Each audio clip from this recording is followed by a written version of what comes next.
Hello, and welcome to Meet Your Next Best Hire, a podcast featuring and highlighting top industry real estate leaders looking to land their next venture in the job marketplace.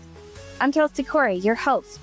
With over a decade of real estate executive search and recruiting experience, and the founder of Corey Executive Recruiting and Leaders on Deck, I've had the unique privilege of partnering with top real estate firms to recruit and place high-level leaders across the country. In this podcast, we will have the amazing opportunity to hear top real estate industry leaders sharing their career stories, leadership and management style, and ultimately what they're known for in their craft. I can't wait to dive in and connect you with the best talent in the marketplace. Let's dive in together.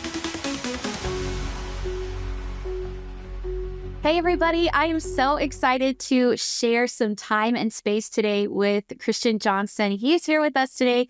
He is a vice president of marketing. And what's really unique about his background is not only does he have multifamily, affordable housing, and senior living, he's got a combination that I would say would be a huge advantage to be able to bring onto your teams. He's also based in the Midwest, in Minnesota, I believe.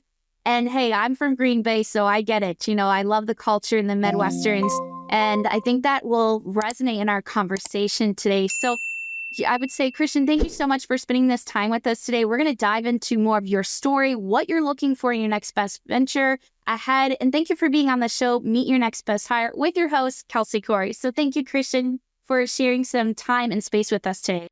Well, thank you. And I'm a huge Vikings fan, but I won't hold the Green Bay thing against you. Oh, no, right. Yeah. No, I love it. I mean, I know my husband loves to watch it, and so I come alongside him in it. But yes, and so, Christian, you know, we're going to dive right in. I would personally love to, and I know our community as well, you know, what's your backstory? How did you get into real estate? And essentially, what made you decide, like, I'm going to stick with it? This is something I'm going to continue throughout your career. Sure. Well, you touched on a little bit of my background in your intro, so thank you for that. I have been in a lot of different industries, most recently 10 years in the housing space. But before that, I was in consumer packaged goods. I was in manufacturing, healthcare, medical device. And I think what that's done for me as a marketer, which is a skill set that really goes into any industries, it's made me a more well-rounded marketing professional. What I've enjoyed so much about the housing space, and I sort of fell into it about 10 years ago, I was approached to join a local developer and owner-operator, also based here in Minneapolis, to lead their marketing effort. And I liked it for the industry, but it was also, you know, I was taking over a team that was pretty loosely organized, and I looked at it as a great growth opportunity. And I've really come to love and we'll talk a little bit more about team later in the podcast, but I've really come to love the industry and kind of what it represents. Housing, you know, the company that I joined was affordable housing, which is a very real need and desperate need in this country. We can't build anywhere near to the volume that the need is out there, but you know, building homes for people and there's real purpose in what we do in the housing space. So for that reason, I've really enjoyed my time there, whether it's, you know, new construction, lease ups, and seeing something build from the ground up into a 200 homes for seniors or families. That's been amazing. We're acquiring and rebranding and you know, doing all the work that goes into driving qualified traffic to the communities and the markets that we serve. So I take a lot of joy in that. Similar to, you know, what it was like for me in healthcare and medical device, where you're serving a real need and there's real purpose in what we do. Yeah, I love that. And I think, you know, what resonates with me is that you really found the passion of bringing it back to the residents, really building those communities, and then also coming alongside your teams and saying, like, there's such a bigger purpose and the huge need, like you said, the affordable housing space right now, like we absolutely need more of it. And we need industry leaders like you to continue to help build, serve, and push forward, you know, different communities across the country. And that kind of naturally goes into our next question, which is, you know, can you share with us, what are you known for in your craft? What's your expertise? What's your stamp? I grew up the son of an entrepreneur, and I think that DNA sort of carried through with me. So, and especially in the marketing space and what we're doing, you know, I hate to date myself, but I came out of college back in the mid 90s when there was barely an internet. There was no social media, there was no Google, there was no iPhone. And, being able to evolve and watch the marketing space evolve into, digital used to be kind of a niche thing that people were experimenting into, email, internet, and those things. And now it's everything. And being able to kind of grow and evolve with that and kind of feed that entrepreneurial side of myself. The digital landscape is constantly moving and you have to move with it. And I've just really enjoyed kind of growing as a professional, up through the ranks of, the roles that I've had and the industries I've been in, but also just learning the technologies that come along with that. Marketing is a much more left brain discipline now than it used to be way back in the day because everything is measurable. Everything's real time. You can pivot very quickly and you have to. So I think, bringing that sort of innovation and entrepreneurial, I'm big on testing. Like I said, the landscape is constantly pushing out. So, I'm somebody who is always looking to improve on what we're doing, test into new things, and, just see what's out there, see what sticks. Right. Like not get stuck in the old ways and saying it's been working for so long. It's really, you're comfortable being in that, hey, let's take calculated risk. Let's measure what this outcome could be because maybe it's going to continue to push forward different boundaries. Well, if you think about kind of what AI has been, and we're just scratching the surface of AI, who knows what marketing is going to look like? Even 5 years from now, I'd like to think I have some ideas on that, but the stuff that we're hearing and learning about every single day in that space is pretty remarkable. So it's, and as a marketer, you have to evolve with that. How are we going to leverage AI, not be phased out by AI, but how are we going to take those technologies and sort of broaden marketing and add value in those places, leveraging the tool instead of being replaced by it. Yeah, I think that's actually a really good topic that you bring up too. And I think a lot of people can have that borderline concern of, okay, they hear AI, they get excited. And then there's other folks who are intimidated with this idea that it's going to replace them or that we're pushing something that is going to take away the human touch. But what's your perspective, when it comes to AI, integrating that into the marketing component and then pushing that forward? I know you touched on it briefly, but, since it's such an important topic right now, and you're one of the industry leaders in that space, can you kind of maybe share to the folks that are concerned about that piece of missing the human connection, how AI isn't necessarily pushing it in that direction, that it's really leveraging it in a different capacity? Well, I think AI is amazing. I use it. I think most people are using it now, and it's pretty remarkable how well it can learn you as a person.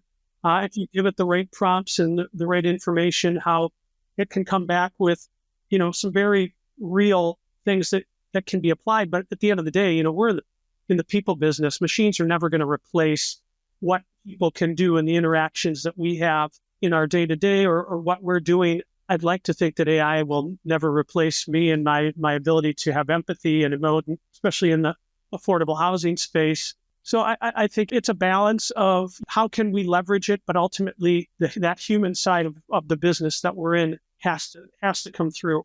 So I'm optimistic for the future of what AI will be for us, but I like to think that people always need this.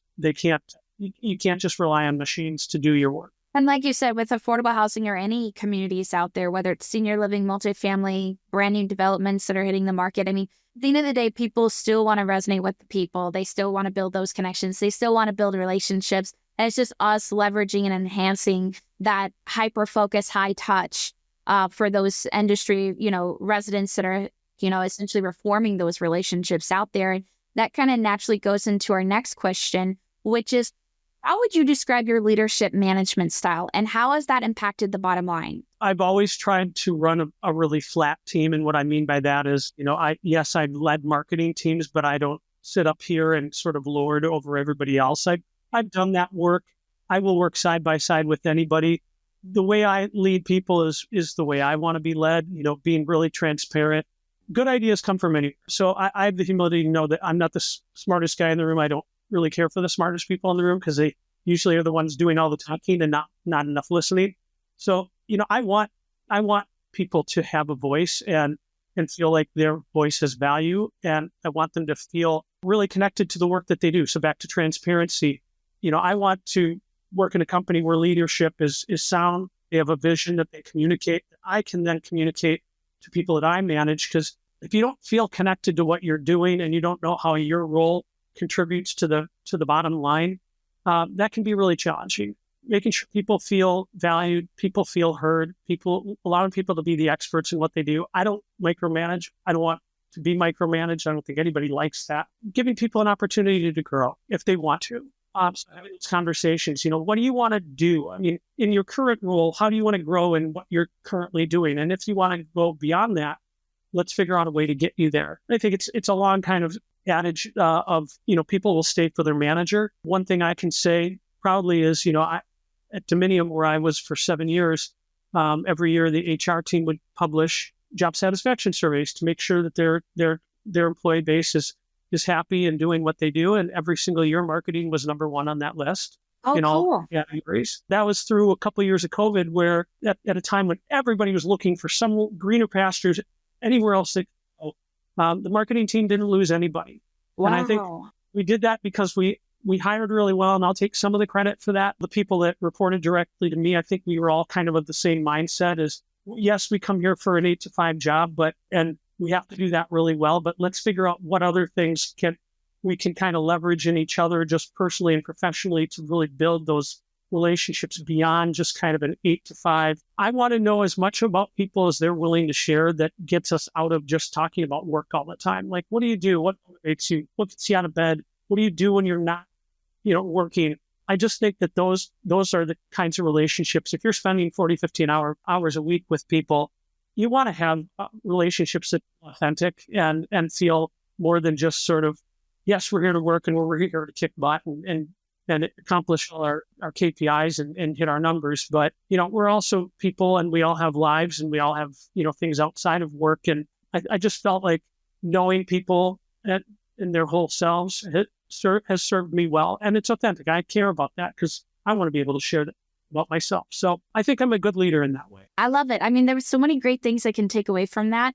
So earlier when you were discussing about your leadership management style, something that really stood out to me is that you want your team to be experts in their craft as well. You want them to have a sense of ownership and accountability, which I think actually is huge. And I think people are hungry for that, is that we all play a bigger role, and that you really recognize that of your team and say, hey, you own it. You become the expert, and we all can celebrate and support each other along the way. We all kind of have our niche of what our expertise is. So I really like the fact that you called that out. And then also, I can tell you really care about your people. I mean, you care about them not just coming in, checking out, checking the boxes. Okay, we're here for the day. And I think that speaks volumes about being in that COVID time, right? When there was a lot of, for everybody, we were not certain of what was happening. It was very concerning time. And how did you show up for your teams and so forth? And I love the fact that you actually get to know your team members, get to understand and tailor what is it that they're ultimately looking to achieve, because everybody has different goals at different seasons of life. And sometimes I think, and I'm sure you probably would agree with this, is sometimes I think people can think your natural progression is just climbing the ladder, but that's not at everybody's season in life.